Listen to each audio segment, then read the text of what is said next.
Today we're talking with James J. Cervinka. He is co-founder, chairman of the board, and CEO of Aero Gear Company in Downers Grove, Illinois.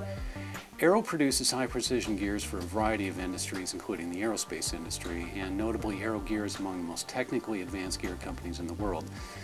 Other pertinent facts about the company: Aero was founded in 1947. It employs approximately 250 people, and Aero's facility is over 200,000 square feet. We're going to be talking with Mr. Cervinka about his perspective on the role of manufacturing on the American economy. Thanks for taking the time to talk with us today. Now, through the 70s, 80s, and 90s, a lot of gear companies went out of business in the face of foreign competition. Now, how did Aero survive? Because Aero is still a vibrant exporter of products around the world. How did Aero do it? I attribute that to my decision early on when we started our business. I had heard stories that many people started manufacturing for people like Sears Roebuck, and they gave them business, and they gave them more business, and they gave them more business, and then one day they said, "We'll take that away unless you reduce all your prices." I did not want to be in that sort of position. So I said, we want a wide variety of customers, and not all in the same field. We're in the aircraft business for super precision gears. We also make gears for oil fields. We make gears for windmills. We make gears for coal mines, gears for steel mills. And it seems that that decision was right, because we are not tied to one company that may or may not go down in its business because of the financial situation. It seems like we always got something moving. China is clearly emerging as a leading manufacturer on the world stage, and they are in the position of having very low-cost labor, certainly compared to labor in the United States. How do you foresee Aero competing against a very low-cost workforce such as China? As a matter of fact, China has some of the best gear manufacturing equipment the world has ever seen. So far to this point, I think they can outproduce quantities a lot cheaper than anybody in the world. They've got so many people, it's easy. But I think a company like ours, who is very skilled in the development of new gears for different applications, I feel there will be a position for us over there to help develop new product. And of course, after we help, we're probably out that. But there's new things coming around all the time, and we'll still be in position, as we are in the United States, to make and develop and sell small quantities, which I think they'll have a hard time to do for many years to come. I don't know how many years you can project ahead, but I never see being able to outproduce them at a price on quantity. I don't think that's possible. So it's our expertise we'll be selling. Now, in a larger spectrum of U.S. manufacturing in general, it certainly has been a problem for U.S. manufacturers to compete with low-cost labor.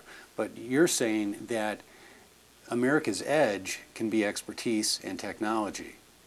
And that's how America can compete successfully on the world stage, just as Aero has. That's the only way. Actually, if you look back, this country was founded by a lot of people who took a chance, left their homes, came here for the opportunity to use their brains and energy to get rich themselves.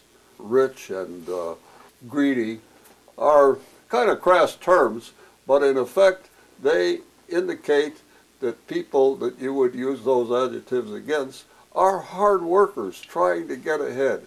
And in the process, the people who have ideas and take chances are the ones who generate jobs.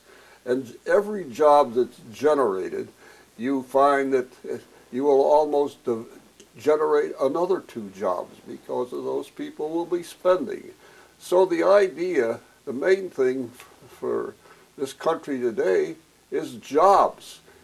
The fact that we have more jobs means more taxes, and this country will be efficient. We have the drive and intelligence in this country of people who want to get ahead. And as we have done over the years, we have engineered, thought of, and brought to fruition products that the world wanted.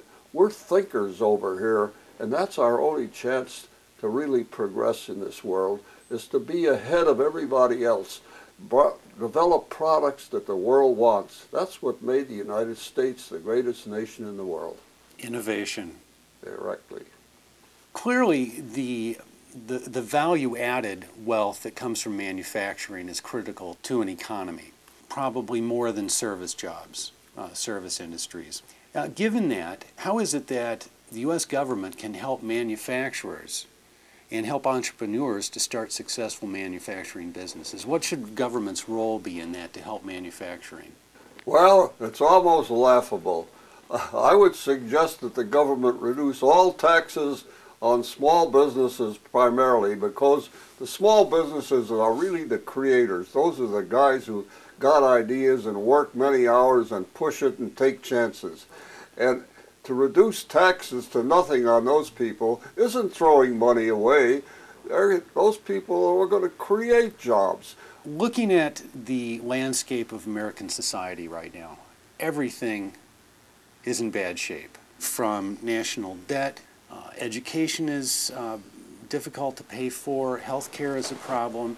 What is your take? How can the United States fix its many, many problems? If I knew all those answers, I guess I ought to be president. At any rate, I think the number one thing has got to be jobs, and that's having a government that's main idea is to create an atmosphere where people who want to get ahead have a free rein to do so, and that cannot ever hurt. Well, Mr. Cervinka, thanks for talking to us today. We've been speaking with James J. Cervinka, owner and CEO of Aero Gear Company in Downers Grove. Thank you very much. Well, you're quite welcome. I enjoyed every moment of it.